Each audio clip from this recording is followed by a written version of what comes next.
Okay, some housekeeping. So I hope this your project is going well enough. So because of the Queen's holiday, the guest lecturer next week is no longer able to give her lecture on Tuesday because her work commitments have kind of shifted now.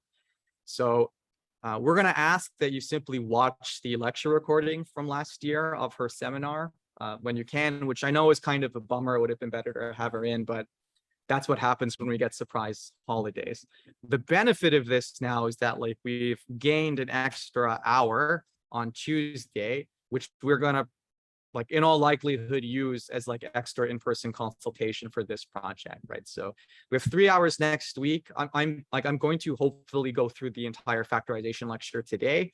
And then next week, it's all going to be about helping you get through your code. So I wouldn't be too concerned, but by next week, you should have tried as hard as you can to get it done. So you know what you need help with when you're here in person. Okay, the other good news is there's like not really a factoring task in your project. So you can sort of just like enjoy this lecture and like the beauty of this algorithm that I'm going to show you because it's like a really cute algorithm. There's like 2 exceptions to this. You have to make an optimization to powering in order for the factorization to work. And you also have to like modify the current factorization algorithm to use your new better polynomials mod p, like because currently it uses this strange interface when dividing and doing remaindering. But aside from that, like if all of this lecture goes over your head, like which I hope it doesn't, because this is a really nice algorithm, it doesn't really have any like negative effect on you being able to complete the project. Right. So if you're not understanding, don't start freaking out. But like please do stop me because like I don't know how else to say, like I find that this piece of math that I'm going to show you like extremely clever and beautiful.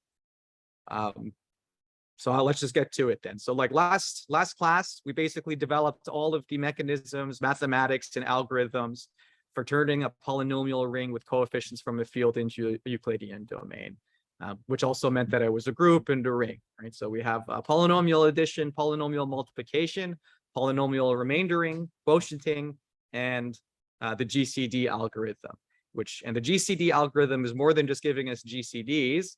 The extended Euclidean algorithm allows us to write things as like linear combinations of one another, which in effect gives us an inversion algorithm.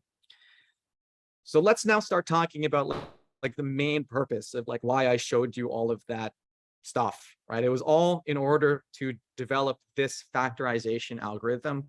So like first, let's talk about what factoring means, right? So surely, like, you know that we can factor numbers, right? Like 12 factors into 2 squared times 3. Like, but it's factoring into primes, right? That's the thing that we have to separate it into. So we need some type of analog for like what a prime number is when we are factoring polynomials. Like, what is the thing where we stop? And it turns out that's called an irreducible polynomial. So an irreducible polynomial. And is anyone logged into the Zoom? Could someone log into the Zoom? The resolution on this monitor is crazy small. There's no room for me to like have the chat window open. So I just don't want them to feel like we've abandoned them if they have a question. Okay, so an irreducible polynomial is a polynomial that can't be factored into the product of 2 non-constant polynomials. Like this is kind of, you can always take a polynomial and multiply it through by some number. Like that doesn't really count as factoring. We're gonna do some cleaning in order to not have to worry about that. But in particular, if you have A, it's irreducible if any writing of A as B times C means that B has degree 1 or C has degree 1. Like one of them is going to be a constant. You troubled? Sorry. I feel like there may be something wrong. Yeah, I think I probably meant 0 here instead of 1. Yeah, because I'm trying to assert that one of them is a constant. Constant is degree 0. Yeah, degree 1 is a linear term. Thank you for that. Geez, mistake right out of the gate. That's great. It's technically halfway through. Yeah, so if I like factor it into 2, this makes more sense. If I take A and I try to like decompose it into 2 things, one of those 2 things is going to be like a number. And that means the polynomial itself is irreducible.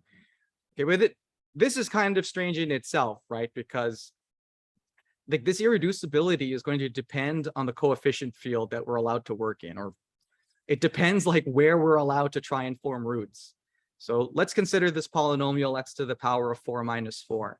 Like we're going to have different factorizations into irreducibles depending on what coefficient ring we're working in. So if I'm saying, okay, we can only factor this into products of polynomials with integer coefficients. Okay, well then that's it, right? The x squared minus 2, x squared plus 2 is like as far as we go. If you say, well, you can actually use all the reals, which effectively says use all the algebraic numbers that you want, then I can actually split this even more, right? I could say this one now actually also factors into x minus root 2, x plus root 2. If you say go ahead and use the complex numbers, then any polynomial you give me with integer coefficients can be split into a product of linear factors. Did you know that?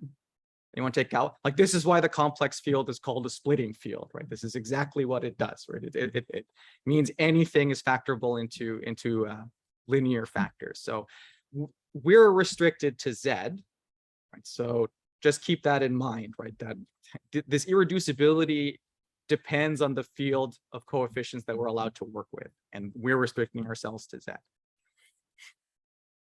Okay, so here I'm going to show you the first factorization algorithm that they utilized in like the 1960s, 1970s when these computer algebra systems first came out.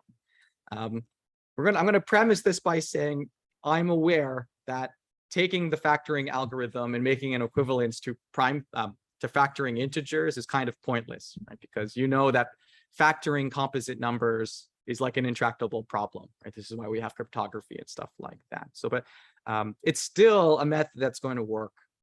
So consider like this polynomial, 9x to the power of 4 minus 1. And let's just like evaluate it at numbers, right? So I say, okay, f of 10 is the number 89,999, which has this decomposition into primes. Like I'm saying that number has this decomposition into primes. 7 by 13 by 23 by 43. So maybe this was the factorization, right? Because 7 I can get by 10 minus 3. This is 10 plus 3. This is 2 times 10 plus 3. This is 4 times 10 plus 3. So I say, give this a go, right? This is my guess of how that original function factors. So I guess that these are some of the original factors, and I just do test divisions. We know how to do test divisions, right? We have a polynomial remainder algorithm. So I say, if I take this and I divide by this and look at the remainder, if I get a remainder 0, then this divides that, and therefore I found a factor, right? And then I have something small and I can re-execute this algorithm. Okay, unfortunately, none of these linear terms divide that.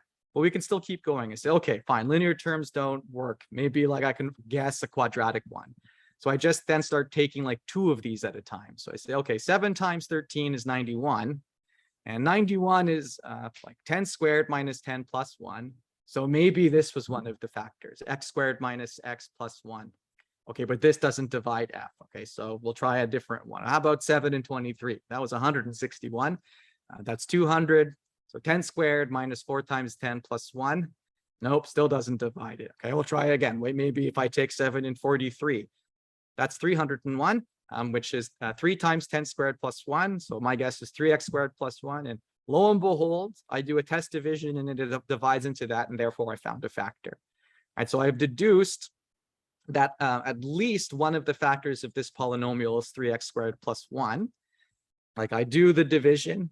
I have some sort of quotient left over, and then I just do this again, right, until everything is split completely. So this will work, but like it depends on being able to factor numbers, and that's slow, right? So this kind of pointless to do it this way, although it was the first way that it was done, right? If we had no way of factoring polynomials, like which we don't in terms of like having a closed form, so that's worth repeating. That Galois demonstrated that if you want to find the roots of a polynomial, we can only have closed forms up to like quartics, right? So like the quadratic equation only, and then cubics, then quartics, then nothing, right? So having this method that was slow was better than nothing, I guess. We're not going to do it that way. We're going to do it in a way better way than that, right? But first, I want to like take the factoring problem and simplify it quite a bit. because there are sort of spanners that we can throw into the works that are just going to make things harder that actually don't have any effect on anything. So the first thing I want to notice is that if you have like a polynomial like 2x plus 2, like we can remove 2 from that and get x plus 1, right? The factoring can always be scaled by some constant factor. And like, I don't care about that constant factor. So the first thing I want to do is just remove like any constant factor among the coefficients, right? This is called the content of the polynomial. And once we remove the content of the polynomial, so again, 2x plus 2, the GCD of all of its coefficients is 2. I remove it, I'm left with x plus 1. And the thing that you're left over with is called a primitive polynomial. And so a polynomial divided up by its content gives you a primitive polynomial. Okay. The next thing I want to do is I want to make my polynomial monic. Right? That is, I want my polynomial to have leading coefficient 1. That's going to make things simpler as well. Now, because we're working in so I've already said, so like the roots of a polynomial are invariant to scaling, right? The roots of x minus 1 are the same things as the root as 2x minus 2, 3x minus 3. So like, really, this means that like I'm free to multiply my polynomials by any constants I want, and it's not going to affect the factoring. So why not just multiply by the inverse of the leading coefficient? It's going to make then that polynomial have unit leading coefficient. And what effect does that have on the factorization as well? If I'm trying to factor something with the unit coefficient, what does that mean about its factors?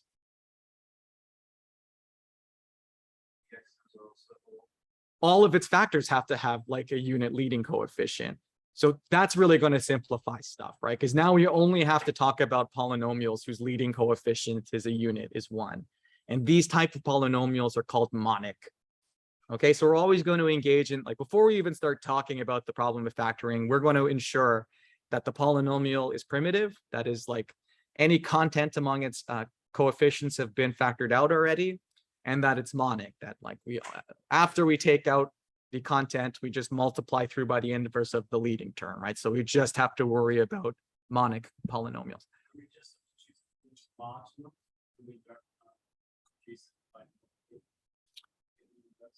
Well, as soon as you start saying we need inverses, like then you need the coefficient field to be like a.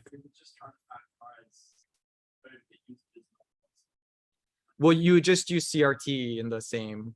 You could use Chinese remainder theorem here. And in fact, that's what the bonus task is, right? Like, so indeed, I will be showing you how to factor polynomials only in ZPX. But you have this tool to like lift that to the regular field. And actually, this also tells you how to do factorizations over like the polynomials with rational coefficients. Because as I said, like when we have a fraction mod p, that's essentially just like its denominator is just like an inverse. So this is like the total factoring algorithm, because you would start with like rational coefficients. You would go mod p, right, to make that ZP. Then we all have all of this machinery to work with ZP. Then you'd use Chinese remainder theorem to get the result back over Z. And then there's like one extra thing, which is a remarkable piece of technology, which my previous supervisor invented, called rational reconstruction. It's kind of like Chinese remainder theorem on steroids. It's like, I give you a number and a bunch of images and I tell you the fraction that produced it. It's very interesting. If you want to hear more about it, then tell me, I'll dump it on the EdStem. But that's a good point. Like I am just showing you how to do factorization like in ZP over X, but that's the hard part. Like everything is just sort of like reconstructing with Chinese remainder theorem to get into the range that you need. Okay, so again, the definition of a content of a polynomial, if you have a polynomial A, its coefficients are an through a naught.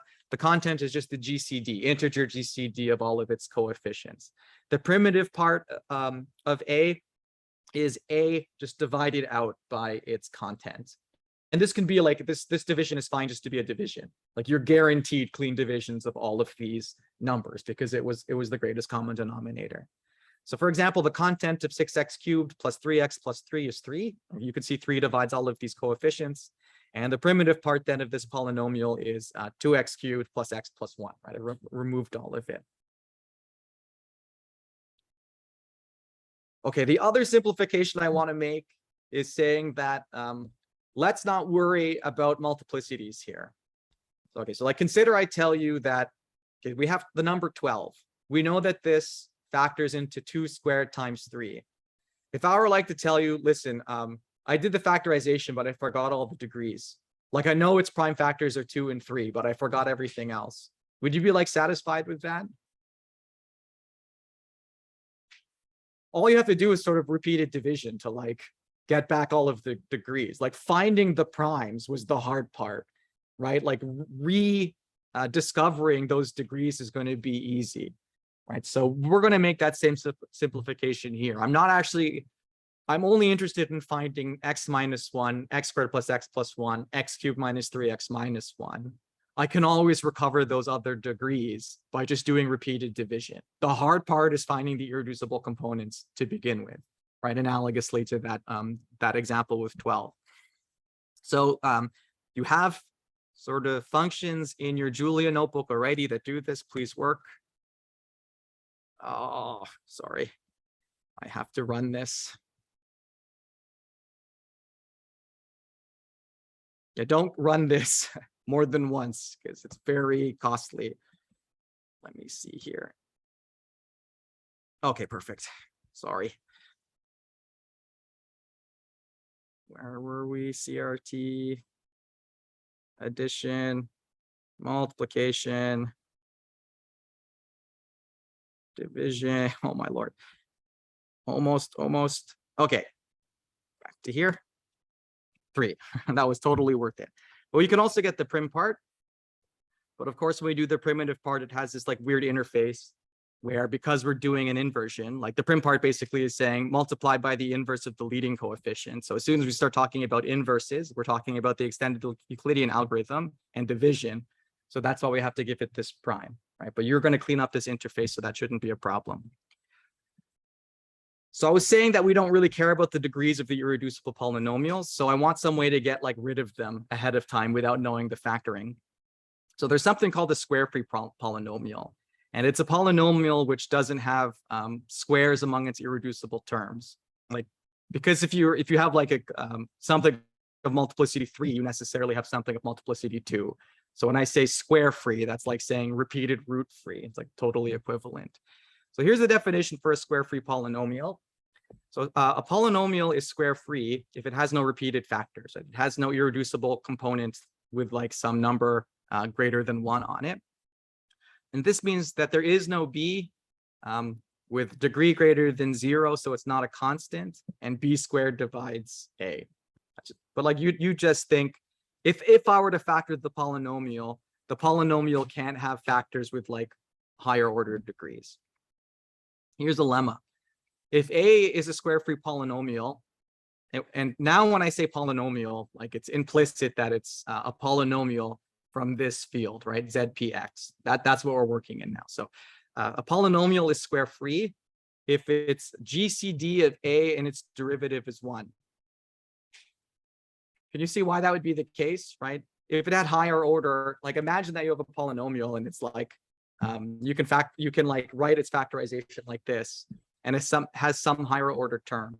If you were to take this derivative, like that 2 comes down, but like f2 is still hanging around, right? And same with all of these other things. So it turns out if you take the GCD of a and a prime, you're going to get something that looks like this, right? So like this is a linear term, it disappeared because you took the derivative, but everything else is still hanging around, right? You get the GCD of a and a prime gives you the rest of this with all of the degrees knocked down by 1, which is going to be quite useful. You can prove this using like sort of your high school or university calculus. We won't, but the thing that's really important here is if the GCD of a and a prime gives us this, right? And like note that we don't actually know this factorization, right? You're just doing this on the expanded polynomial, and it's giving you stuff like this. Although you'll just get something expanded, it still has that property. If I give you f, and then I divide f by GCD of f and f prime, what's going to happen to like its factors? you're only going to be left with all of its irreducible components with like no multiplicities, right? So this is just another part of our cleaning step.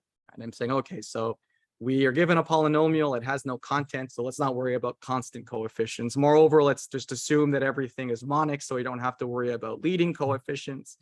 And now I can, given any polynomial, I can make it square free simply by doing this division.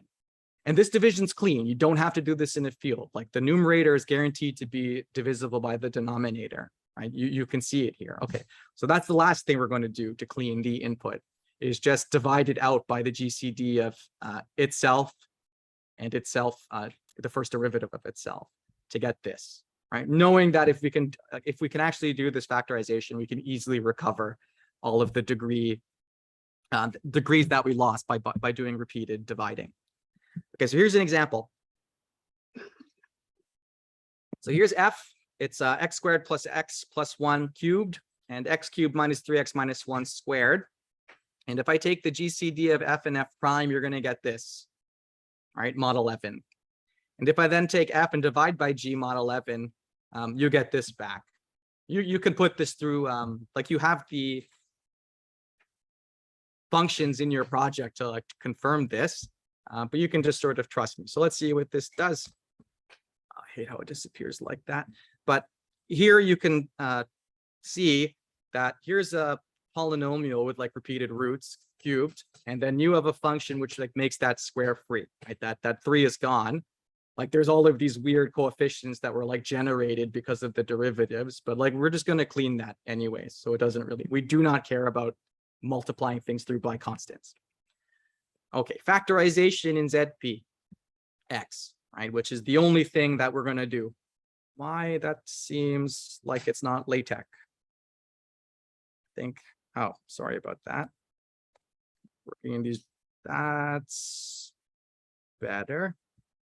Every time I hit enter, it jumps. Okay, so I'm gonna show you now how to do factorization in ZPX, or at least define what it means, right? So let A and ZX be primitive and square free. So that means like no content, unit leading coefficient, and no repeated roots. So if I have A and we can sort of decompose it into this product of irreducible polynomials, and like we have a prime that doesn't divide out the leading coefficient of A. Generally speaking, these are called unlucky primes because you don't want to reduce the degree of the polynomial we're working with. Bad stuff will happen. The number of factors over A has to be greater than or equal to L. So this is a proposition that's going to help you deduce if a polynomial is irreducible or not. It's not that important. It's not really used in the factoring algorithm, but it's like still interesting nonetheless. I want to tell you that it exists. So what basically this means is that if you find a factorization mod P, you're never going to generate more factors.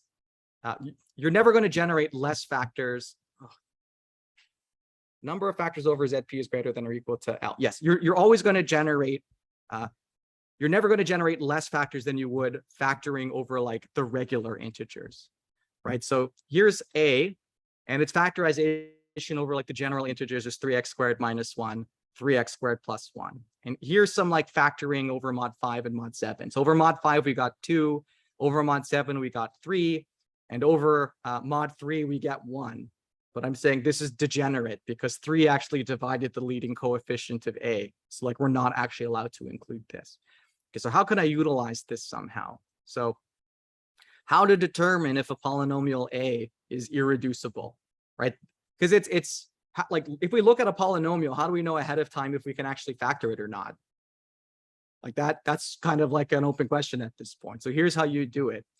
You do the factorization, and like I haven't shown you how to do this yet, but it's coming. You do it just a bunch of smaller, in a bunch of mods, right? So I factor it over mod 2, and I see that it factors into a linear thing and a quartic. Mod 3, it factors into linear and a quartic.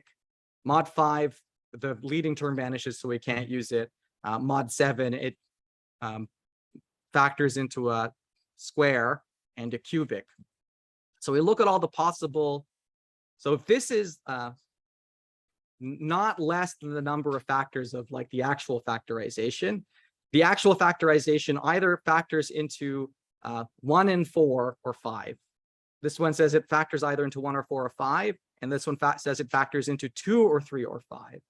So if you're like doing analysis on this, the only common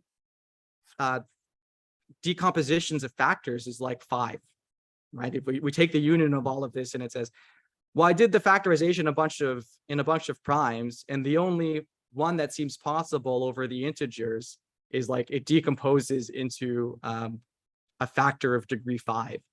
And since the original thing is degree 5, like this basically is a statement that says the original thing is not reducible. This is not overly important. I just wanted to sort of demonstrate that you can do these reducibility tests. Okay, but this now, this is the beautiful piece of technology that I was like so excited to show you about, because it's very clever. It's not the best factorization algorithm. Like last time I checked at the state of the art, it was like the second best, but it's very elegant, right? Which is why I wanted to show you it and not the more optimal one, which kind of gets messy. So let's just think about this, right? So remember, like we're just trying to factor a polynomial into irreducible polynomials, like forgetting about the multiplicity. How can we like do this through guessing?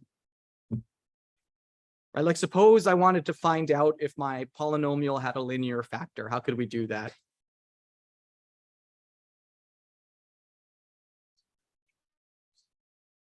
P squared? Oh, well, we know it's one, so it's just P, yes. So if we're working over ZP, there are only P numbers, right?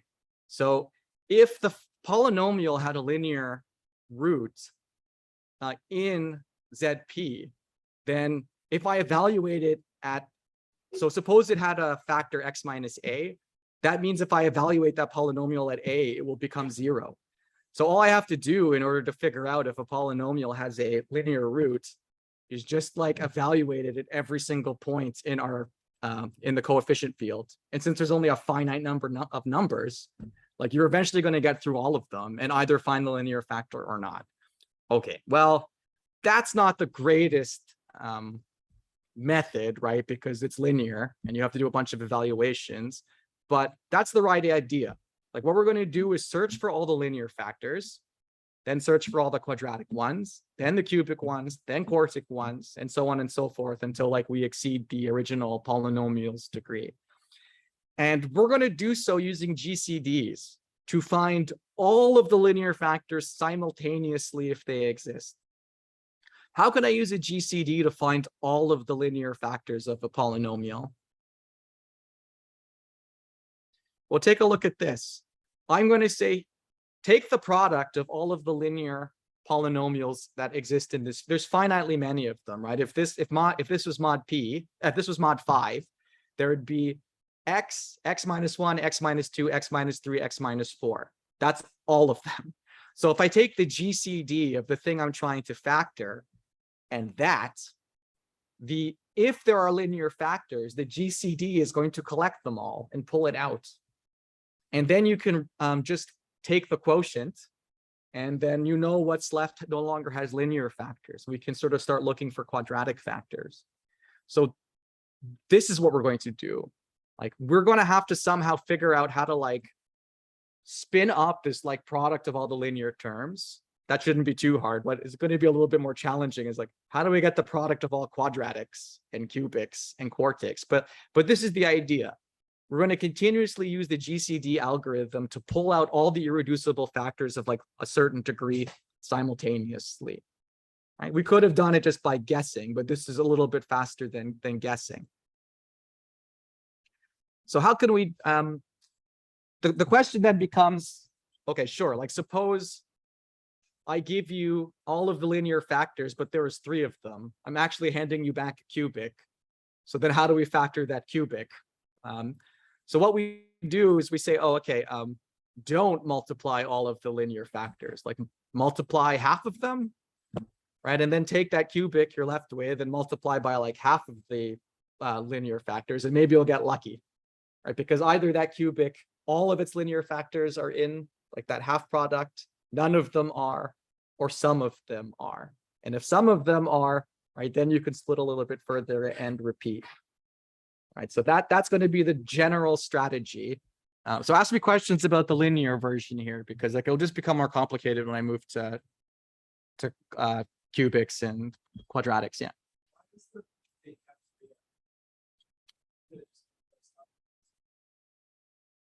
It's because like you may get unlucky. Yeah, but then what does then they're all in the second half and you're not going to be able to factor it. So let's think about this again. I give you back a cubic, right? So you know it's the product of three linear polynomials. And you're taking this GCD with half of them and you get one. So you're telling me that, okay, so it's actually in the other half of the factors.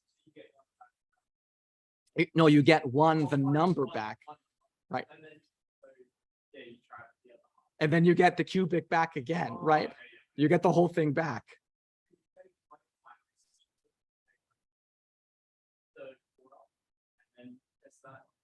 Well, like, but the point is, if you get unlucky by generating a or one, you have to like choose different ones, and you're never going to be able to predict which ones.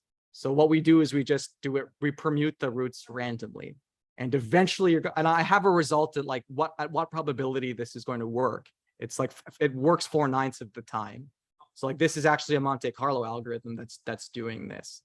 Right, but like this is the key thing here. Like once I tell you that like you're holding something which is a product of linear factors, I want to decompose it more. The only three things that can happen when you like at this stage is that you get the whole thing back, which doesn't help. You get one back, which doesn't help, or you get a proper factor of a, which does help, and then you just repeat this, right? But since we may get unlucky, we're just going to randomly permute them, but that's fine. Like Monte Carlo algorithms are like really popular. They exist for this reason. Okay, so now I'm just going to like formalize what I said. We're going to have to sort of take the product of all of the linear factors and then take the GCD of that with like the thing that we're trying to factor. So I don't actually want to like generate the product of all linear terms. That's expensive, especially if P is big. So I kept saying that like this term, like this sort of power here is going to be really important. It's like one of the things that you're going to be obligated to optimize. Do you know Fermat's little theorem? Okay, so Fermat's little theorem is this. Mod P, a to the power of P is congruent to a mod P, right? Which means a to the P minus a is congruent to 0 mod P, right? For any a, that's just true, period. So here's the thing that you're going to have to optimize. Like, so this will work, right? So I'm saying a to the power of P minus a mod P is 0. That works expected. I'm going to choose 15 and 29. I should still get 0, but I don't. I get 11. That's not 0 because of overflow. So why did this overflow? It's because we did something kind of silly. I'll talk about this at the end, but we took 15 to the power of 29 and then reduced it by P. That's not very smart, right? Because we know that eventually, like, we're only going to need 29 numbers, period. So to let a to the power of P grow to something enormous, like well outside of what our integers can represent, that was silly. Right, we should be doing a reduction mod P at every single time we do a multiplication. So that's like 1/2 of the optimization for these powers that you have to do. Like we can convert to a big int. Anyone know what this symbol is? Have you used it? No one else? It's the piping symbol. Sort of taking the result of the thing on the left-hand side and like putting it in as the argument to the thing on the right.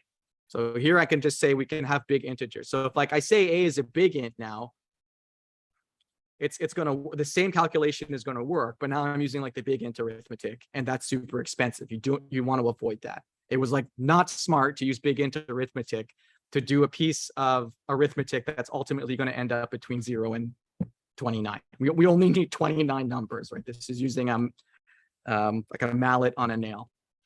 Okay, so we know that for any prime p, a to the power of p minus a is congruent to 0. So take a look at this polynomial, x to the p minus x. What does this mean? If I have x to the p minus x mod p, anything that I evaluate in it is going to be 0. Or another way of saying this, x to the p minus x mod p is the product of all linear factors in that field. That's super. Do you see this? Right? So x to the p minus x is actually this product, which is the thing I need to take GCDs against. Okay, but then I don't actually have to build it explicitly. I just use this thing on the left, right? So this is why I was saying, hey, having a dense representation for polynomials and factoring is going to be bad, right? Because we need this. And not only are we going to need this, we're going to need x to the p to the k. So this is about as non-dense as a polynomial can possibly get, right? So this is the motivation behind saying, look, in order to make this sort of package for doing computer algebra that you have work for factoring, you need to swap out the dense representation, or like things are going to be way too slow, right? In order to do this. Okay, but this is really cool, right? That like we have some polynomial which just happens to be the product of all of the linear factors, which happens to be the thing that we need to like take the GCD against. So theorem, okay? So like this actually generalizes, right? So x to the power of p minus x gives you the product of all linear factors. X to the power of p squared gives you the product of all quadratics. X to the p cubed gives you the product of all cubics, and so on and so forth, right? So this is all, like, these are all of the things that we need to take GCDs against to pull out all the irreducible components of a certain degree. Like, this is the thing that I found astoundingly cool, because it seemed like this is a good approach, but like, if we actually have to generate these products, like we're screwed.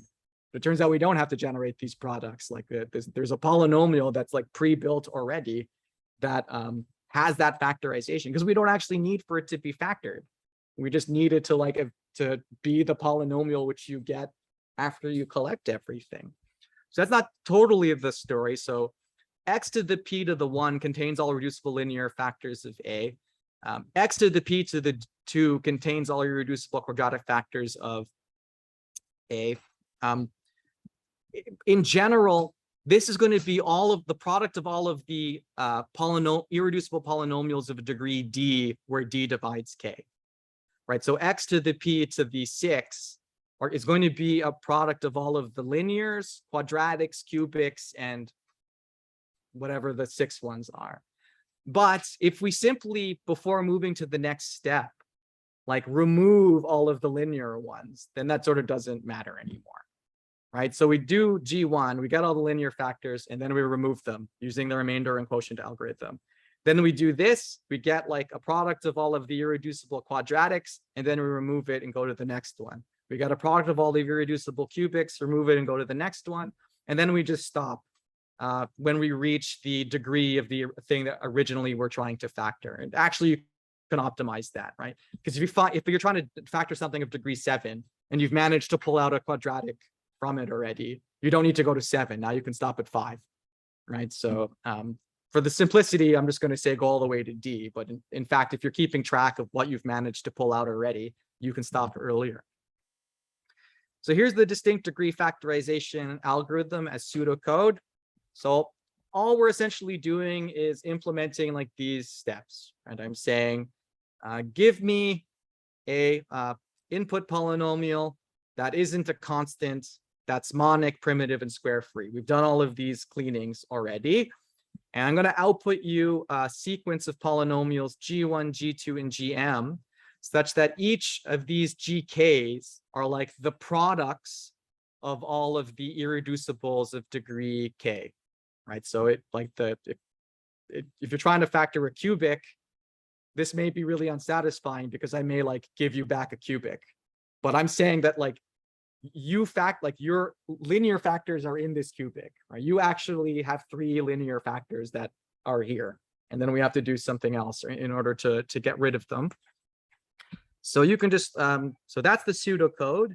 And then this is how it's been implemented in your Julia project. And you see that it just takes this like generic polynomial. So we have to use this sort of weird interface, like when dividing, right? So like one of your tasks is clean this up, right? Use your new mod p polynomial in order to do this. Or so again, you don't really have to like implement any of this factorization. You just have to clean up the current stuff. But if you didn't know what was going on, like you really wouldn't be able to debug it. So you do have to have sort of a loose understanding of what's happening. Okay, so we have this distinct degree factorization, which given a polynomial can like separate it. I can say, here are all your like your linear terms, here are all your quadratic terms, cubics, quartics, which is like a good first step. Like the next thing that we have to do is take the product of all of the linear terms and like split them totally. So how do we do that? Well, I gave you, like we already discussed it a little bit. I said, well, rather than taking a GCD among all the product of all of the linear factors, let's take the GCD like with half of them. And here's how we can do that, right? So we're not allowed to use the prime 2. For one, it's like way too small. Like working with two numbers is like pretty insufficient. But the other reason I don't want to use it is because it's the only even prime. Okay, so here P has to be odd. So let's remind ourselves of like how we can predictably factor the difference of squares, right? So x squared minus 1 is equal to x plus 1, x minus 1, or a squared minus b squared is a plus b, a minus b, right? So that's one factorization that we just know how to do. Right? I don't have to compute that. Okay, but look at this. So this is the polynomial which I'm claiming is the product of all linear irreducible polynomials. I can pull out one of the x's. What's left inside is called the cyclotonic polynomial. What is this inside? If p is odd, p minus 1 is what? Which means this is a what? Difference of squares, which means I know predictably how this factors. I don't have to compute it. It's just a difference of squares. Okay, but this is the product of all of the linear irreducibles. So what is one of these? Half of them. It's like the product of half of them. So this is the product of half of them. So I just take the GCD. So like G is like the product of all of your linear factors, irreducible factors, say. And now I take the GCD of that and this, and I hope I get lucky. Right, so I'm either going to get 1, like these share no linear factors. I get G back. We get all of the linear factors. Those are the unlucky cases. Or I get lucky and get a proper divisor of G. Like some of them are common, but not all of them. So if I get a proper divisor of G, then I've made the problem smaller.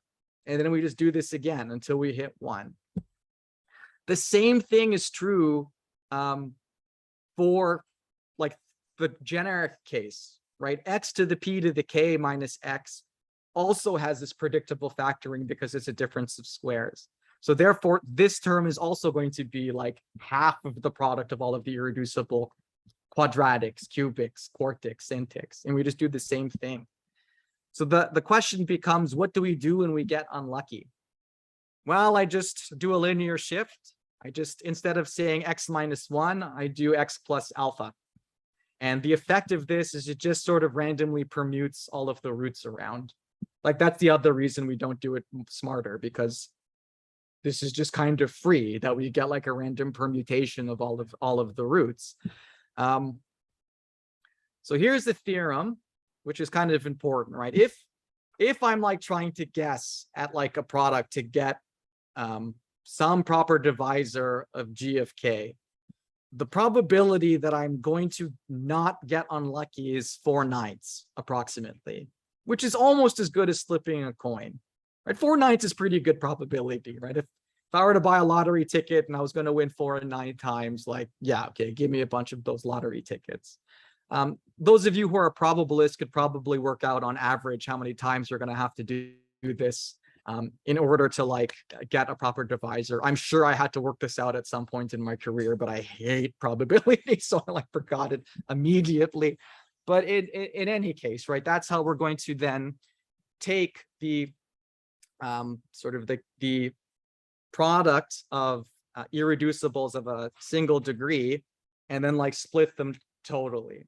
And so this is called distinct degree splitting. Right? So we need another function which takes the product of irreducibles of all the same degree and then effectively just does this guessing, right? Permuting and guessing. So if I give you a cubic and I say it's of this is a product of all of the cubics of your factoring and it's a cubic, then it's like we're done, right? It's irreducible. If it's a, I don't care, that's a constant, skip it. Otherwise, generate this random monic polynomial, right? The one that I showed you, it's x plus alpha. Alpha is chosen at random to the p to the k minus 1. And then you just take these GCDs. Like if you get lucky, then you remove it. And then what you have is G and G bar. Like you've been given G and you've managed to split it into two smaller things. And then you just recurse on this algorithm, right? Until you trigger this initial condition where there's like nothing left to factor. Okay, so this is the algorithm that's in your Julia code that does this. Again, you have to sort of clean it up to not have this bizarre interface. Let's see, how much more do I have to do? Okay, so I'm not going to be able to talk about this optimizing power unless you want to give me 5 more minutes, but I can always do that on next Monday. But let's just finish it up, right? So we now can do factorizations of A in ZPX, right? So you hand me a polynomial and you say factor this in ZPX. I say, okay, let's make it like I'm going to remove the contents. I'm going to make it monic. I don't even have to remember that stuff. Then I'm going to I'm going to give it to the function that's going to decompose it into a product of all of the irreducible linears, product of all of the irreducible quadratics, cubics, quartics, syntix. I'm going to take that list and then I'm going to pass it to the distinct degree splitting algorithm to say, here's my product of linears. It's a cubic. Give me back 3 linear factors, right? Here's a quartic, which I know is the product of quadratics. Give me back 2 irreducible quadratics. Then at the end of the day, I have all of my irreducibles in a list. And all that remains now is to do 2 things, okay? Recover all of the degrees that like I lost, right, when I made it square free, which you just do repeated dividing, right? You have your original thing. I know that this is a factor. How many times can I divide it out? Okay, that gives you that back. And I need to restore the content that I removed. But this is super easy. Why is this super easy? Well, we made everything monic, right? So like I know that the product of everything I have is going to produce like a product with the thing that's monic. So I'll just say, hey, original thing, what was your leading coefficient again? Okay, great. And I'll multiply through by it. And I've recovered everything that I took out. So that's what this thing is here. That just recovers like all of the scaling terms. Right? I just say put the leading coefficient is one of the factors, then that restores everything. Okay, this works in ZP.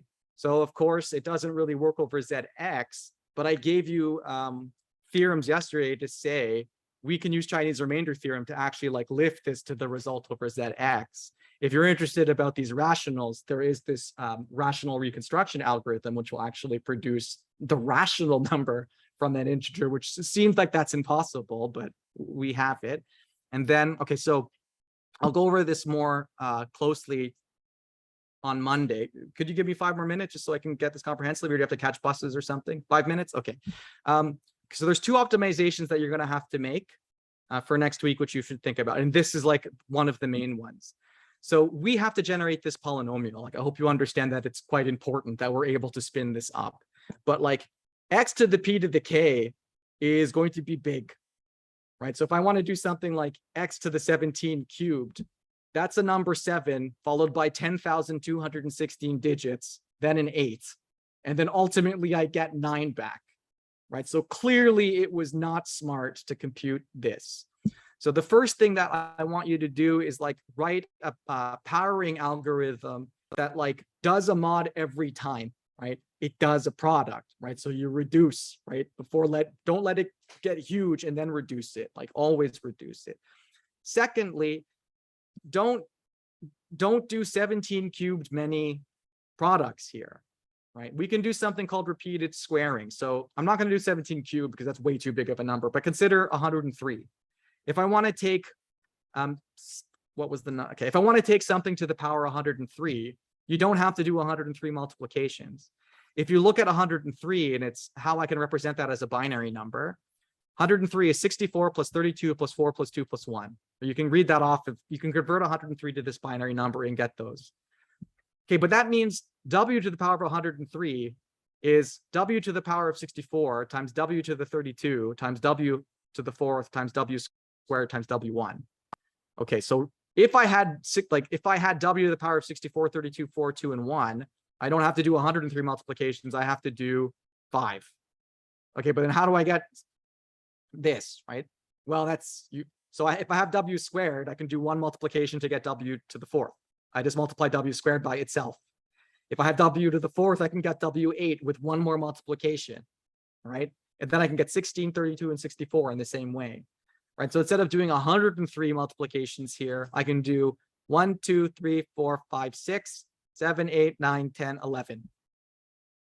So 11 is way smaller than 103. And this is just going to get like more severe as like you make this number bigger, right? So instead of doing a linear number of multiplications, you're doing a log number of multiplications. And log is like a crazy severe. Log of 1,000,000 is 6, right?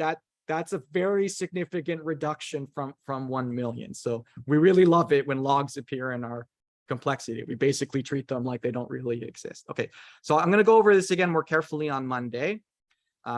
Give this all some thought, right? Because like there's a lot I told you. So we're going to reconvene on Monday, and then you can like grill me about stuff that you didn't understand. And Gianni will probably be around too. Bring your computers, and we're going to help you with debugging and stuff like that. So Monday and Tuesday are going to be question and helping you with your code. So get to it. And I hope this is something that you thought was cool, because when it was presented to me, I thought it was like, that's amazing that this is able to work like this. I would have not been able to deduce it myself.